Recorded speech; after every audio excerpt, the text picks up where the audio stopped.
So you just booted up Warframe and got to this screen. Or you haven't gotten there yet because you want to figure out what Warframe you want to choose first. In this video, I'm going to be talking about which Warframe to choose out of these three: Mag, Volt, and Excalibur. I'll be going over what each Warframe does, the playstyle each Warframe supports, the strengths and weaknesses of them. Also, I'll go over their acquisition outside of this quest.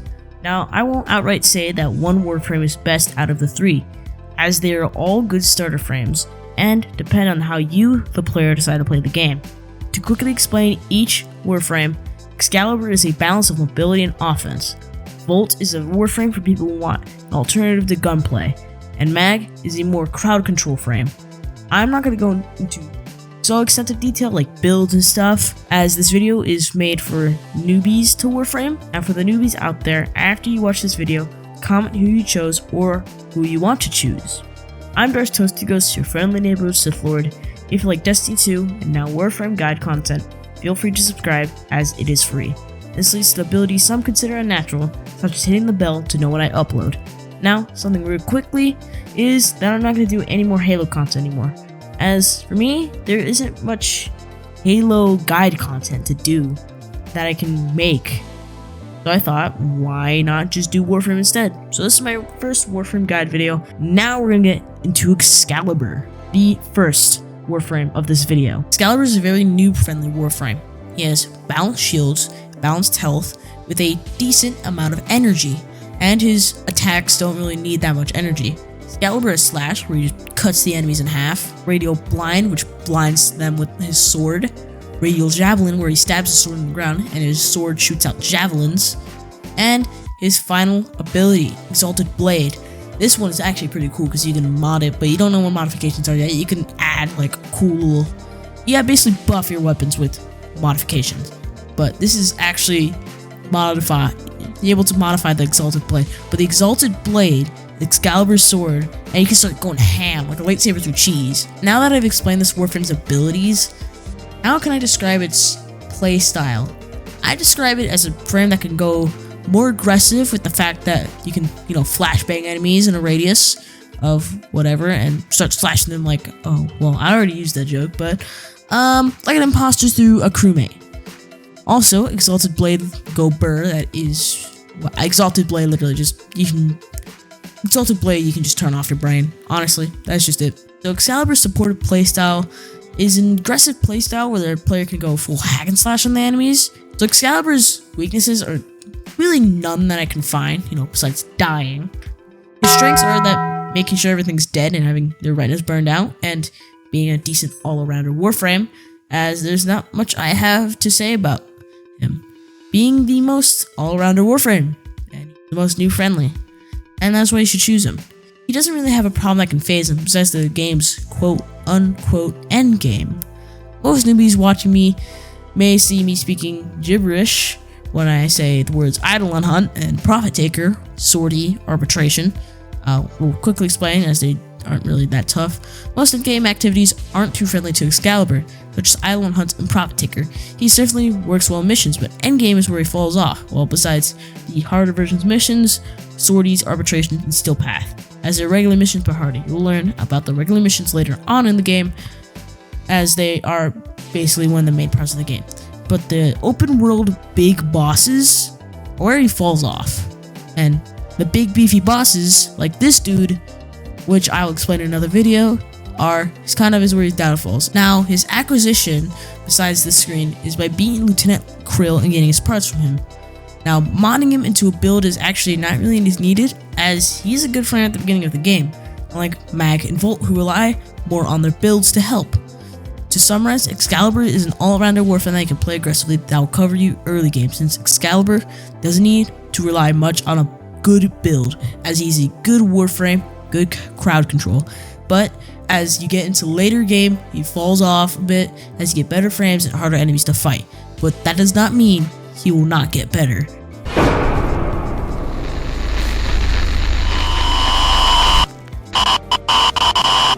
Now let's talk about Volt, my favorite Warframe, and the one I chose. I actually don't have him here, as I subsumed him because I got Volt Prime recently. Volt has a higher shields than health with decent armor and energy stats. He is a frame that has an alternative to gunplay, as described from his descriptions. His abilities are strong. Volt Shock can deal high damage and chain from enemies to enemy. His speed is more of a utility ability rather than damage, and so is the shield, which also gives you extra damage if you shoot through it. That's a pretty fun fact. And finally, Discharge, which is just shock by AoE. Now I'm going to rant here a little bit, because Volt, yeah, is an alternative to gunplay, but he seems more like a utility frame that uses abilities to add to his gunplay. Exhibit A, his shields, and Exhibit B, his speed ability. They're utility abilities, but I thought this guy is supposed to be about alternative to gunplay. Talking about killing enemies, looking for alternative to gunplay, an Excalibur who goes literally slashing through enemies with his abilities that maybe I'm just stupid and I'm not reading the language correctly, what they mean, and that's why it would be super ultra dumb, but hey. Real quickly, if you're so far finding this video helpful, feel free to subscribe as it is free, and using your new Sith Lord powers, absolutely bonk the bell to get notifications when I upload. Now, back into Volt. Volt's supported playstyle is more about using your abilities to help in combat. Shock may not kill depending on your mod amount of ability strength. We'll need some more explaining, but just roll with me please. But it can stun enemies along with Discharge, we can do tons of enemies. Shock them all. Volt's speed ability may not be ability about killing enemies, but his speed can help you with doing missions faster and affects teammates too, making them fast. The shield also helps in a fight as shooting through it does more damage. Remember that. Volt's strength is that he's a great utility warframe with the power of supersonic and is a great warframe for endgame content like Eidolons. So remember, the damage buff you get from shooting into Volt shield into an enemy. Well, this is used for Eidolon Hunt DPS for Volt. His drop-off is that he needs mods to get his full potential, but hitting that is like Enlightenment, and I guess it's kind of like Enlightenment on any Warframe, but Volt is a versatile Warframe as you can make some fun builds with him.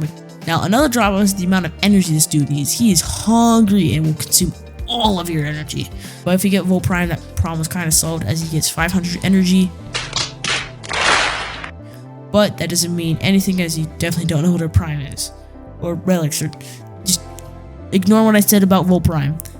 He can be obtained by getting his parts in the clan dojo later in the game, which is harder than the rest because they're beating up the bosses. To summarize, Volt, I would say he is a warframe about utility and using his abilities to help in combat, either to deal more deeps, give the enemy a shock, or go faster than sound. Now we're going to talk about the last warframe, Mag.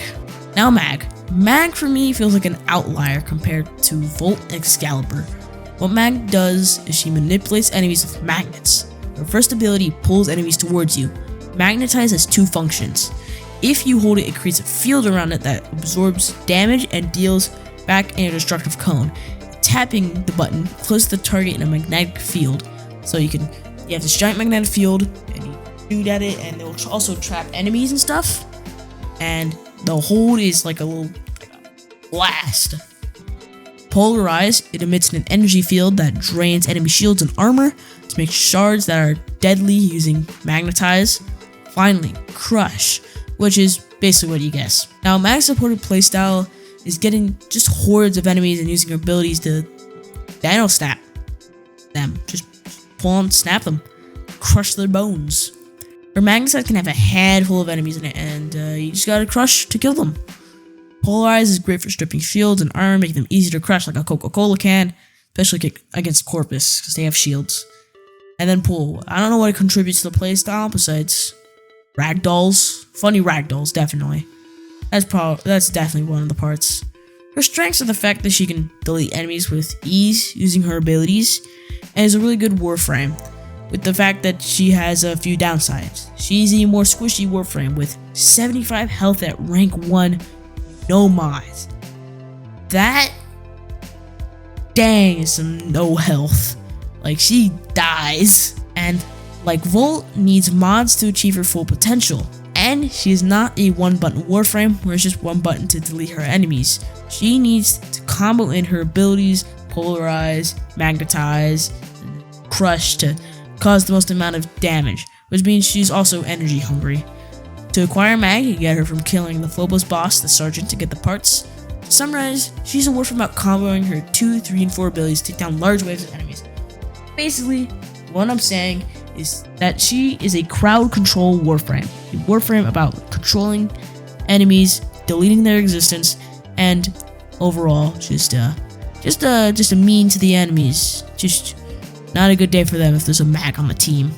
Now, that was the 3 warframes they can choose, what they do, the supported playstyle, their strengths and weaknesses, and how to acquire them later in the game.